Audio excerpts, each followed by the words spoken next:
variables, solve for unknowns, manipulate equations, and graph functions. And algebra is really probably one of the most consistently used tools for any engineering degree. So although it might be kind of simple, it's super important. Next up, we have trigonometry. In trigonometry, you're going to learn all about angles and ratios within different shapes, with a heavy emphasis on triangles. And you will learn to use tools like the sine, cosine, and tangent of different angles to solve geometric problems. So next up we have calculus. And with chemical engineering, you're going to have to go through calculus 1 and 2 and maybe 3 depending on what school you go to. So calculus is the branch of math that takes into account continuous change. So you're going to learn about integrals, derivatives, and limits. And so these tools will allow you to solve problems where variables like position, velocity, and temperature change over time. So calculus is another really important one for any engineer because it's going to keep showing up throughout the rest of your degree. So every engineer should have a very strong foundation in calculus. And last up, we have differential equations and linear algebra.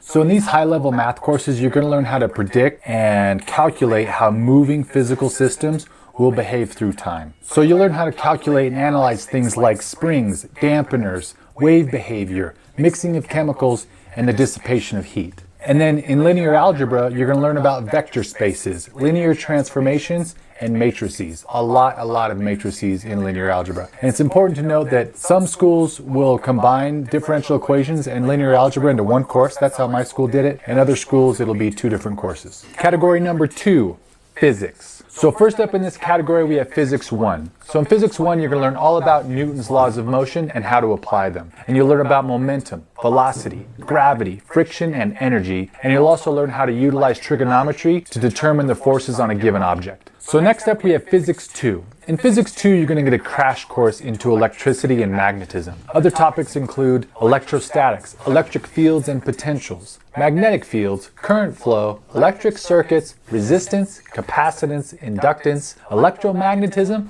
and optics. And physics 2 is one of those reasons that you're going to need a real strong foundation in calculus, specifically calculus 2. Next up, we have thermodynamics. In thermodynamics, you're going to learn all about energy and how it moves and is utilized. You'll learn about energy cycles, engines, chemical phases, heat, work, entropy, enthalpy, efficiency, refrigeration cycles, combustion, and conservation of energy. Okay, so next up we have fluid mechanics. In this course, you're going to learn all about how fluids move and behave and interact in different environments and situations. So topics include fluid kinematics, hydrostatics, boundary layers, laminar and turbulent flow, conservation of mass and momentum, and analysis of steady-state systems. Okay, so lastly, in the physics category, we have heat transfer. So in this course, you're going to learn all about how heat moves through different mediums and how to analyze it along the way. So topics include conduction, convection, radiation, heat exchangers, and finite element analysis. Hey, I hope you're enjoying the video so far. If you are, make sure you hit the like button, subscribe to the channel, and share it with anybody who you think might find it interesting. That kind of stuff really helps the channel grow. And if you're thinking about studying in engineering or any other STEM discipline,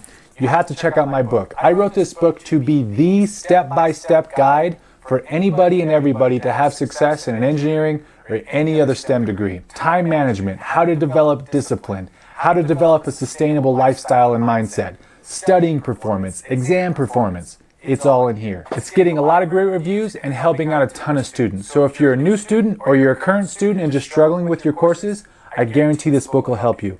It's available in paperback, ebook, and audiobook. I'll put links in the description for everything, and back to the video. Category number 3, chemistry. Okay, so first up in this category, we have General Chemistry 1 and 2. In this 2-part course, you're going to learn all about the periodic table of elements, liquids, gases, solids, stoichiometry, bonding, intermolecular forces, acids, bases, chemical equation balancing, electrochemistry, and nuclear chemistry. So next up we have organic chemistry. In this